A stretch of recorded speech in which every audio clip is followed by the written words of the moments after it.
It's 1 Corinthians 1:18. 1 Corinthians 1:18. For the word of the cross is folly to those who are perishing, but to us who are being saved, it is the power of God unto salvation. Bwana Yesu asifiwe. And there's something worth noting here, ya kwamba this God in his own wisdom saw it wise for Christ to die through the cross. And the cross was considered, in fact, ni thieves walikuwa na uawa through such a manner. There was no better way ya kuwaibisha than that. And it was considered a curse. And God, through that, saw it wise for Christ to be crucified on our behalf. And that was, in human wisdom, that is something, it makes sense. But to God, it did. And God says, I've created the weak to shame the strong. I've created the one that is the unworthy to shame the one. So God, in his own wisdom, has balanced both aspects. And many a times we normally ask, and tunajiuliza, why is such a thing happening? Are you being born blind? Is it the will of God? Such questions we normally ask ourselves. But the truth of the matter is, God shall remain to be God. The sovereignty of God. It doesn't matter what you're going through. It doesn't matter. God shall still remain to be God. There are many times, even at such a point, for me to be standing here, it's a testimony. I remember back, that is Tabia, and I was an usher, chief usher for Kanisa, and it happened I was in charge hizi dress. Naona sasa sisi kwa tunaziblend and so forth. I still do that. And tukatoka kuziset up evening hours. And nikaenda kwa nyumba I was feeling quite cold. Nilikuwa na fever kidogo. Kwenda kwa nyumba, what I remember last is sitting on a table nikienda kukunywa maji, drinking water. The next moment nilijipata, ilikuwa asubuhi, that is on a Sunday. Nilikuwa kwa floor, and jua ilikuwa ishachomoza kutano. Simu inapigwa, I cannot be able to receive it. I'm paralyzed. The only part of my body that was moving was my head. And nikaona maisha yangu kama nikajua Mungu sasa nini nimefika. This is my time. And for me, it really pained me. Ya kwamba at one moment you can be very and ton of events happen. And you are normal. And something funny also happened. Ya kwamba nilikuwa kwa plot. And nikaona wenye wanahama usiku mmoja wao kwa hapa. In fact, wenye tulikuwa na operate kwa that is for plot. Walikuwa wamehama, watu wengine wametoroka na rent na nini. But nikasema, in fact mimi nilikuwa na deni ya landlord. Guess what? What? Sikutoroka. Yeah, and in fact, because that pains me, na nilibaki kwa ploti peke yangu. At that point, wakati nawaambia hivyo, nilikuwa kwa ploti peke yangu. And gate ndio nilikuwa nimefunga.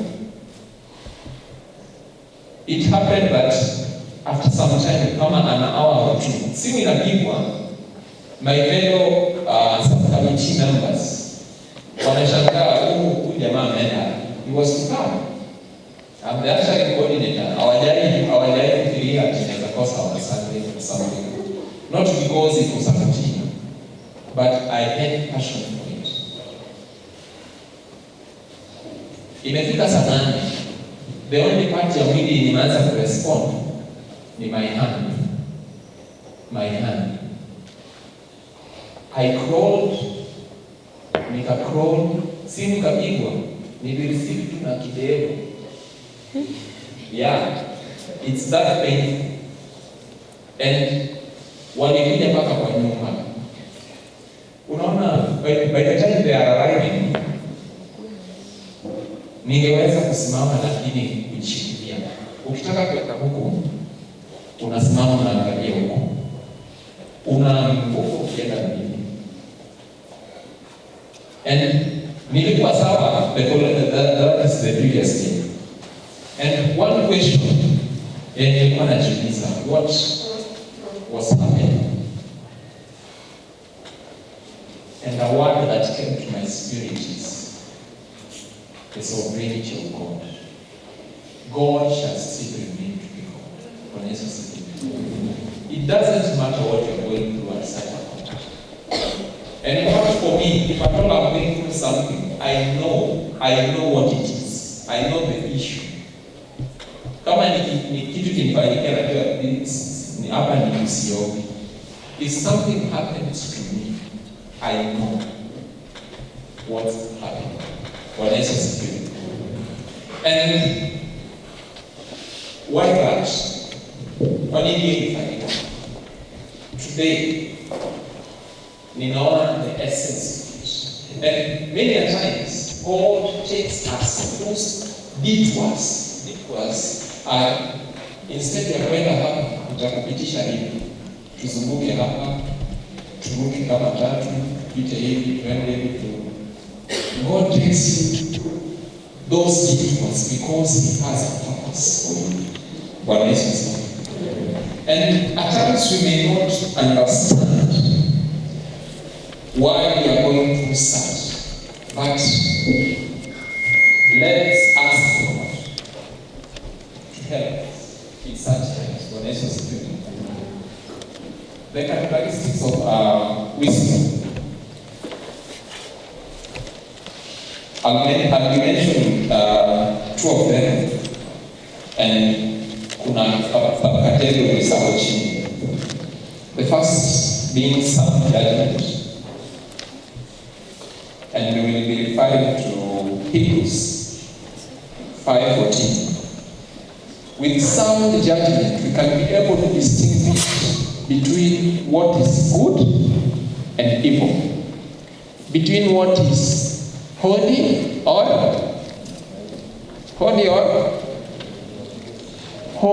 common.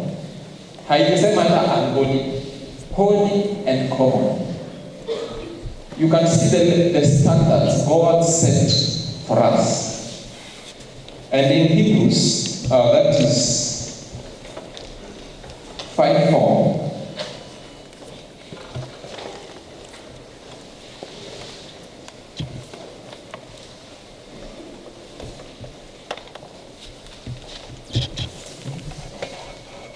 And no one takes this honor on himself, but he receives it when called. Just as Aaron was. 5:14.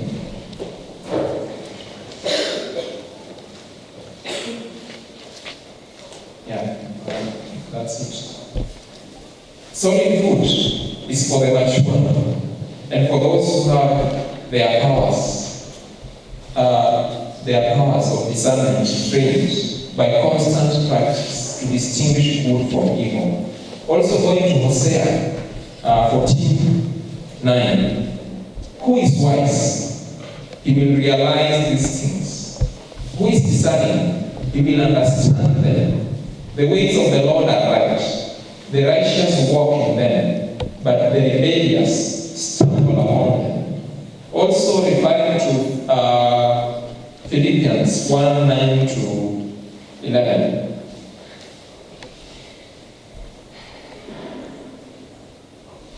And this is my prayer, that your love may abound more and more in knowledge and depth of insight, so that you may be able to discern what is best and may be pure and blameless until the day of Christ, filled with the fruit of righteousness that comes through Jesus Christ, to the glory and praise of God.